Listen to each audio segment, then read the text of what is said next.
In the quiet hours of the morning, when the world still sleeps and the noise of civilization fades into darkness, there exists a moment of profound clarity.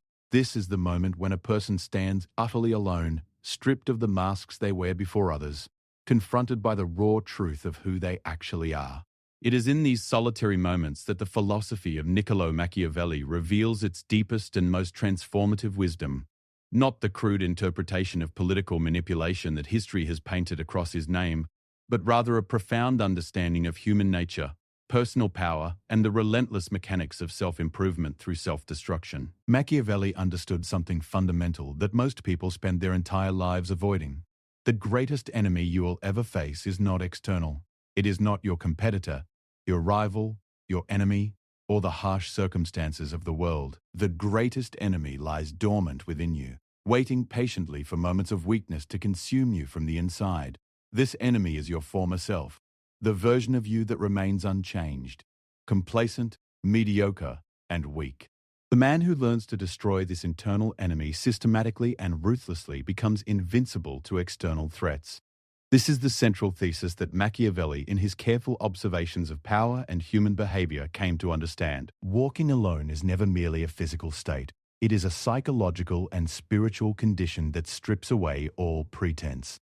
When you walk alone, there is no audience to impress, no authority figure to please, no peer group to conform to. The fundamental question that emerges in solitude is terrifying in its simplicity.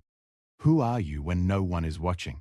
What remains when you remove the carefully constructed persona? And perhaps most importantly, what are you willing to do to become the person you know you could be?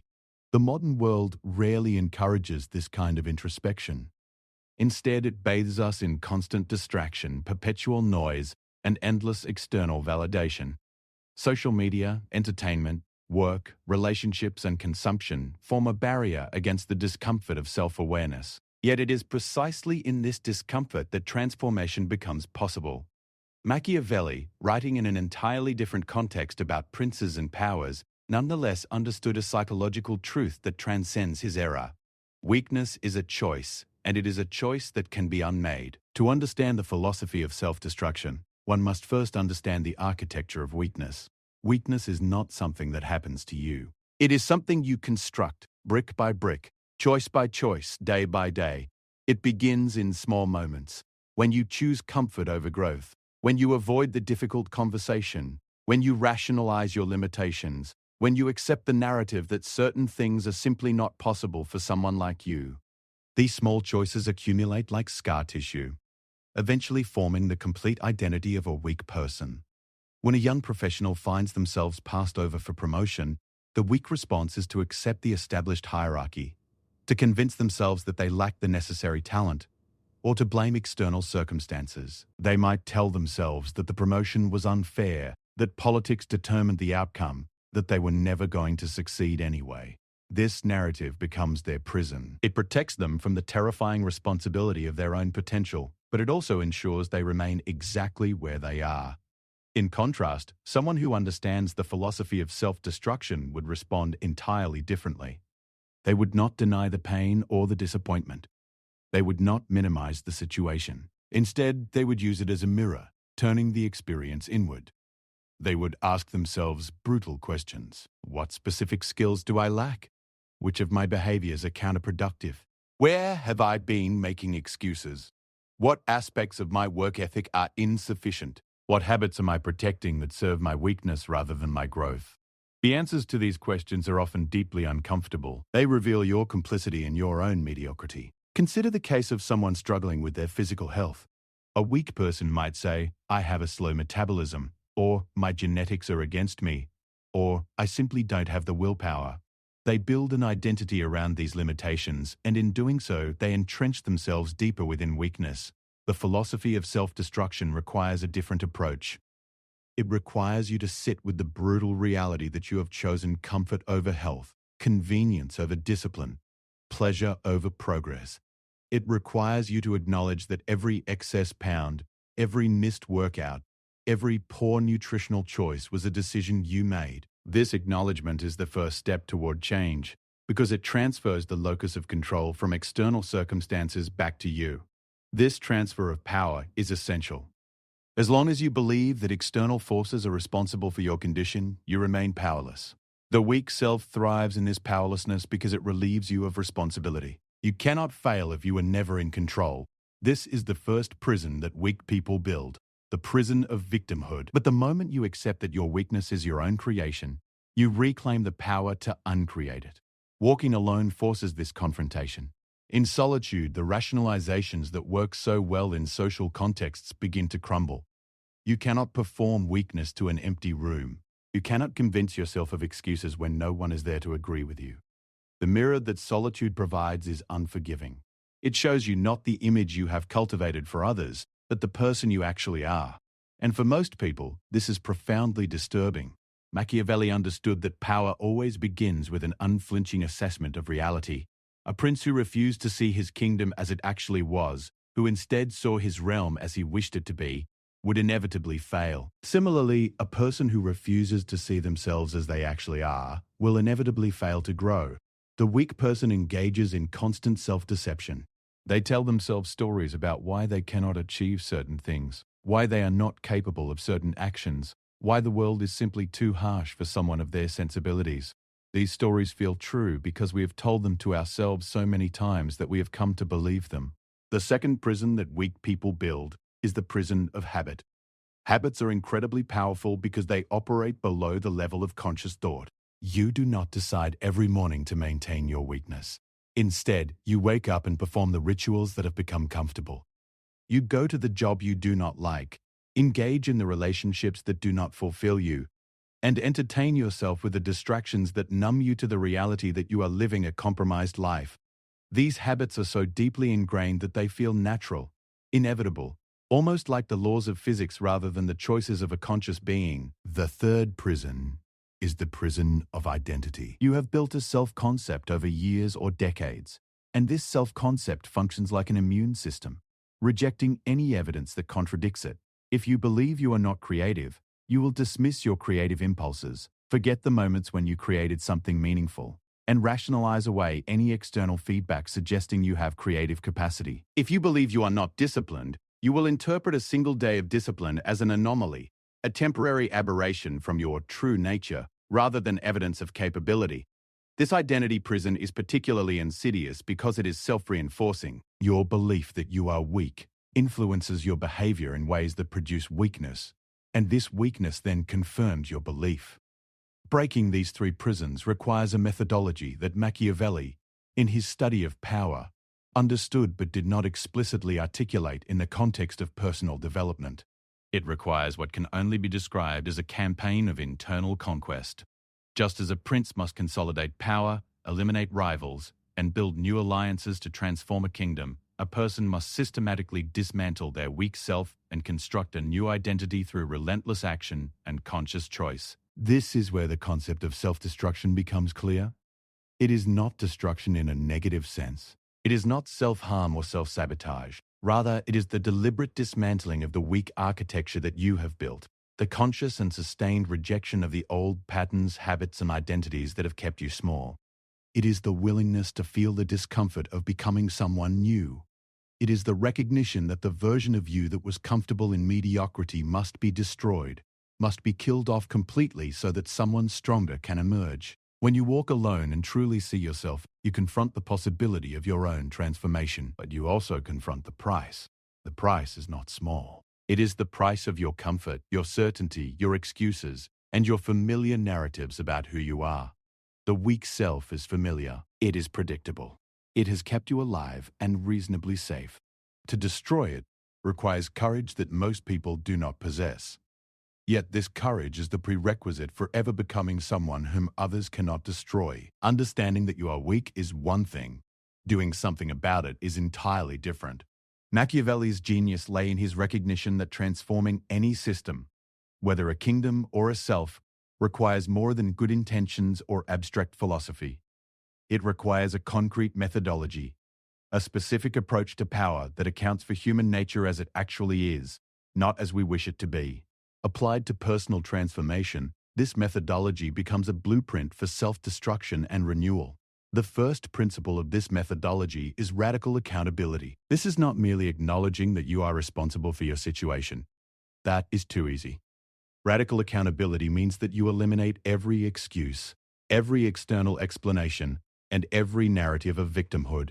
It means that you look at every area of your life, your health, your finances, your relationships, your career, your intellectual development, and you ask yourself, what is my current reality? What decisions did I make that led to this reality? What habits am I engaging in that maintain this reality? What beliefs am I holding that prevent me from changing this reality? A person who is overweight walks past a mirror. The weak self looks at that mirror and thinks about genetics, slow metabolism, a stressful job, lack of time, the prevalence of unhealthy food, the difficulty of exercising. The strong self, the one that is beginning to emerge through the practice of radical accountability, looks at that same mirror and thinks something entirely different. They think about the fact that they chose the donut instead of the protein bar. They think about the fact that they drove to work instead of walking or cycling.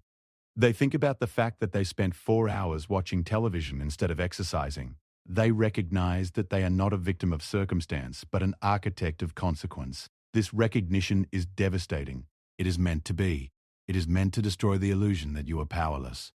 Once you have established radical accountability, the second principle becomes possible: ruthless self-examination.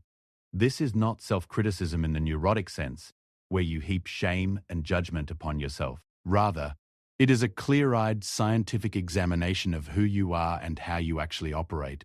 A researcher studying an organism does not judge the organism. They observe it, document its behaviors, understand its patterns, and identify the mechanisms through which it operates. You must become a researcher studying your own behavior. When you practice ruthless self-examination, you begin to notice patterns. You might notice that you engage in self-sabotage whenever you approach success. You might notice that you use certain people as emotional dumping grounds, which damages your relationships. You might notice that you avoid challenges in specific areas because of beliefs you formed years ago based on a single failure. You might notice that you speak about yourself in deprecating ways, unconsciously reinforcing your weak self-concept. You might notice that you seek out environments and people who accept your weakness rather than challenge you to grow. These patterns are not random. They are systems that your weak self has constructed to maintain itself. The third principle is what might be called the cultivation of physical discipline. This is where the philosophical becomes practical in the most concrete way possible. Many people believe that inner strength and personal development are primarily mental or psychological phenomena. This is a dangerous delusion. The reality, which Machiavelli understood through observation of power structures, is that the body and the mind are not separate. They are deeply interconnected. A person who cannot control their body, who cannot wake up early, who cannot exercise despite pain and fatigue, who cannot delay gratification, who cannot push through discomfort, is a person who cannot control their mind. Physical discipline is the primary training ground for the destruction of weakness. When you force your body to do something it resists, when you move your muscles against the resistance of fatigue, when you endure cold water or hard workouts or difficult stretches, you are sending a message to yourself that you are not bound by the impulses of your body. You are demonstrating to yourself that you have authority over your physical self. This demonstration, repeated consistently, transforms how you think about yourself. You can no longer believe that you are weak when you have forced yourself through physical challenges. You can no longer believe that you are bound by your circumstances when you have demonstrated mastery over your own body.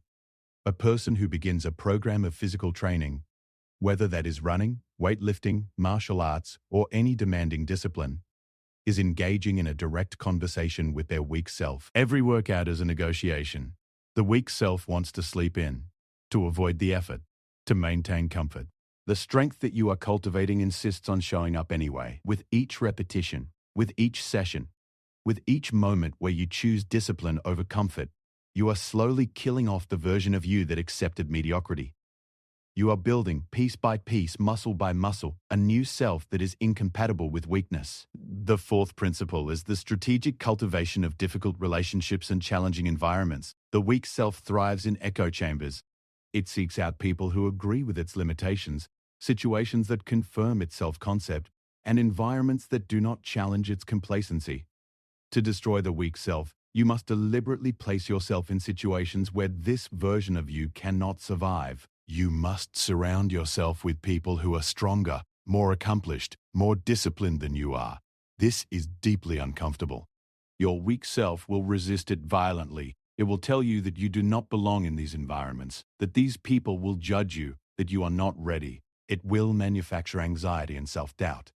But it is precisely this discomfort that is productive. When you spend time with people who are strong, you cannot help but be affected by their strength. When you are in an environment that expects excellence, you cannot help but be pulled toward excellence. These environments and relationships act like gravity, slowly altering the trajectory of your development. But more importantly, they make it impossible to maintain the illusions that your weak self depends on.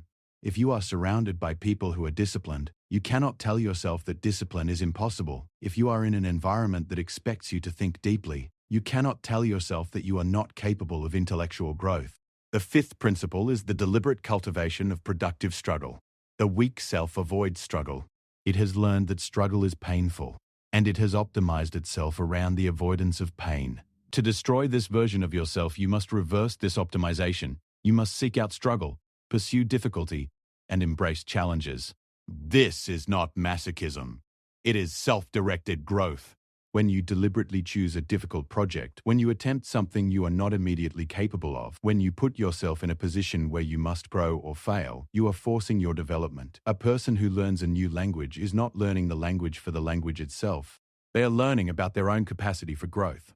A person who pursues a difficult physical goal is not doing push-ups for the sake of push-ups. They are demonstrating to themselves that they can overcome resistance. A person who takes on a challenging project at work is not just working. They are expanding their conception of what is possible for someone like them. Each of these activities is a form of self-directed destruction. The version of you that was comfortable in limitation is being systematically destroyed by the repeated experience of overcoming what you previously thought was your maximum capacity. The sixth principle is the systematic construction of new identity through identity-aligned behavior. Identity is not something that exists independent of behavior. Your identity is the cumulative effect of the actions you repeatedly take. If you repeatedly act with courage, you become courageous. If you repeatedly act with discipline, you become disciplined. If you repeatedly act with generosity, you become generous. The weak self depends on a false understanding of identity. It believes that identity is fixed, that you are simply not the kind of person who does certain things. This is backwards. You are the kind of person who does the things you repeatedly do. Change the things you repeatedly do, and you change who you are. To use this principle effectively, you identify the qualities you wish to embody: strength, discipline, courage, wisdom, integrity, excellence. And then you deliberately perform the actions that someone with these qualities would perform. A disciplined person wakes up early. A disciplined person does not eat to excess. A disciplined person completes the tasks they set for themselves. A disciplined person keeps their word. So if you wish to become disciplined, you perform these actions repeatedly until they become not something you force yourself to do, but something you naturally do because it is who you have become. This is the methodology of self-destruction. It is concrete. It is practical.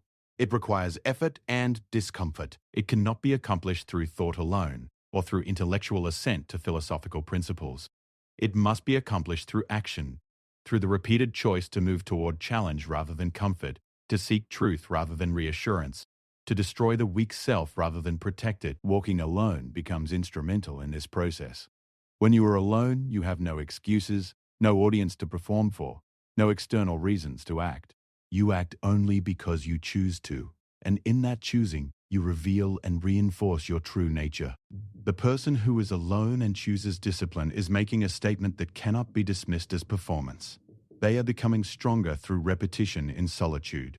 They are dying to their weak self in moments no one will ever witness or praise.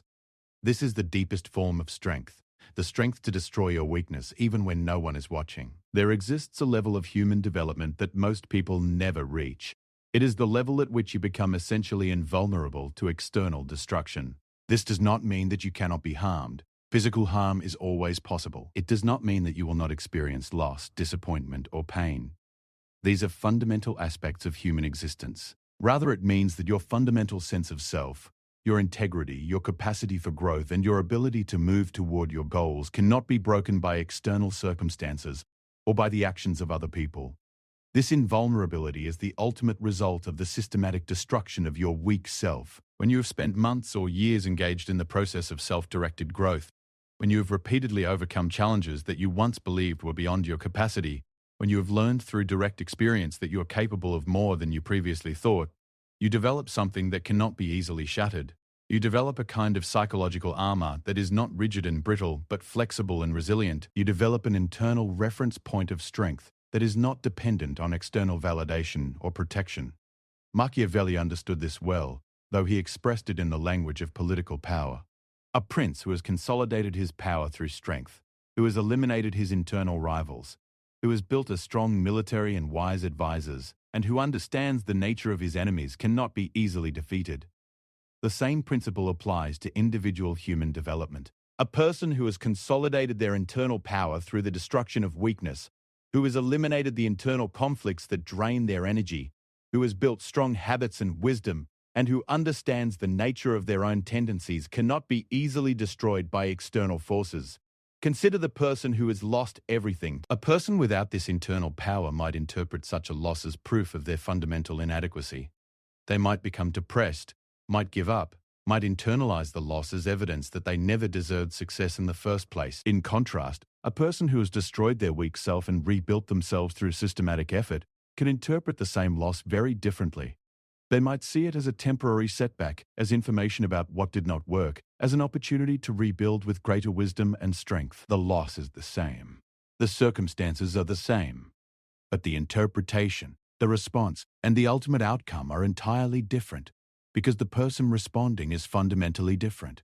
This resilience is not acquired through avoiding challenges or through building walls around yourself. Rather, it is acquired through confronting challenges repeatedly, through learning that you are capable of surviving and adapting, through experiencing your own strength in action. The person who has only had their strengths validated has not truly proven their strength to themselves, but the person who has repeatedly encountered difficulty, who has felt the resistance of their own weakness and the environment's resistance, and who has nonetheless persisted in moving toward their goals, this person has proven their strength.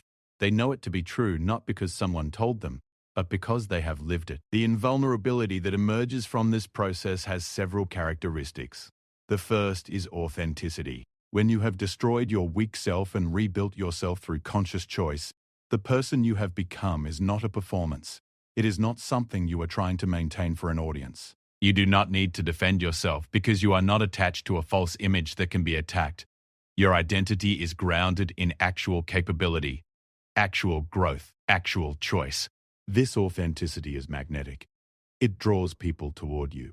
But more importantly, it makes you immune to the attacks and judgments that would devastate someone who is still maintaining a false image. The second characteristic is adaptability. The weak self is rigid. It has made decisions about what is and is not possible, about what it can and cannot do, about what kind of person it is. These fixed beliefs limit adaptability. In contrast, the strong self that emerges through systematic destruction of weakness has learned that it is capable of transformation. It has learned that limiting beliefs can be challenged and overcome.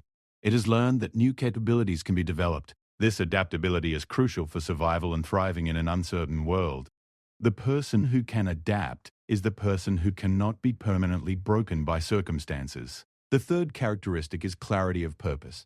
When you have been engaged in the process of destroying your weak self, you have necessarily become clear about what actually matters to you. Much of the weakness that people experience stems from confusion about direction, from trying to live according to values that are not actually their own, from pursuing goals that they think they should pursue rather than goals that are meaningful to them. Through the process of self-directed transformation, you eliminate this confusion.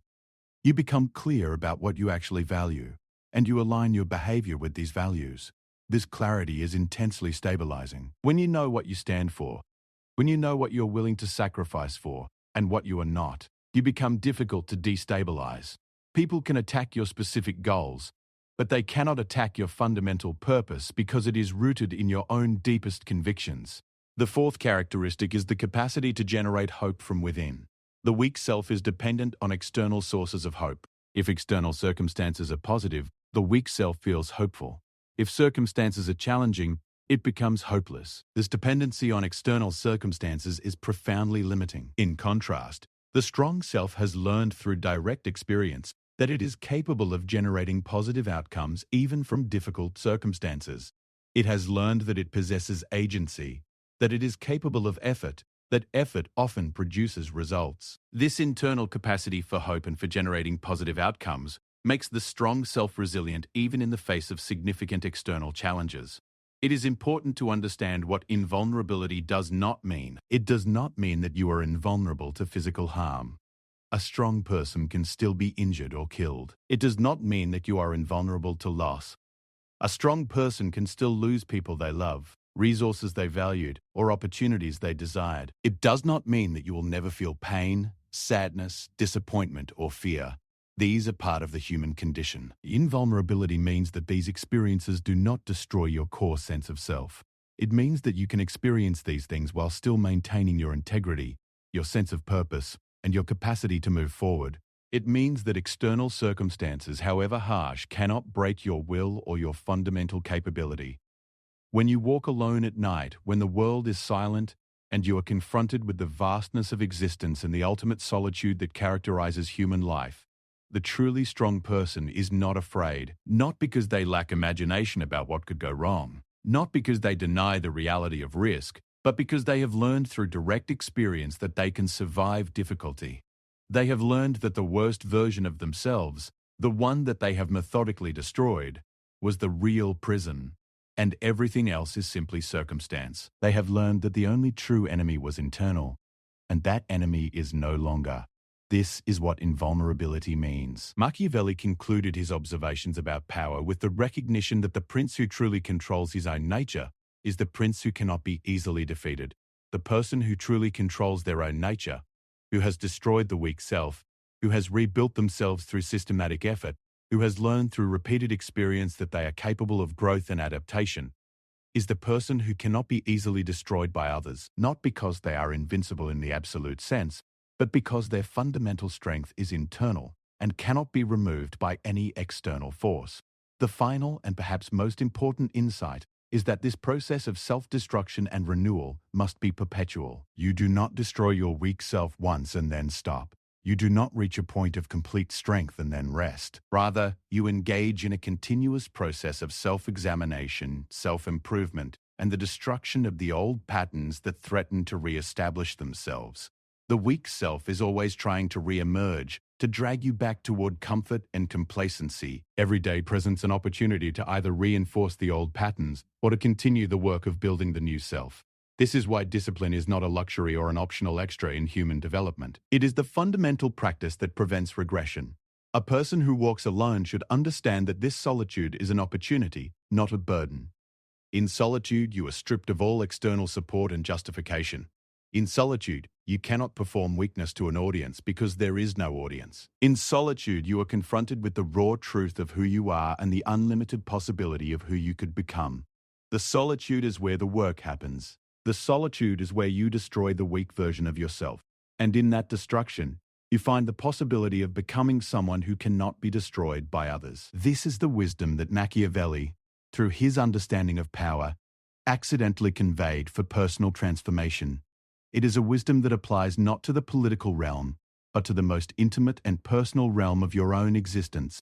It is a wisdom that says, if you want to become strong, you must first understand and then destroy the weakness that you have created. You must engage in a systematic process of self-directed transformation. You must choose difficulty over comfort, truth over reassurance, growth over safety.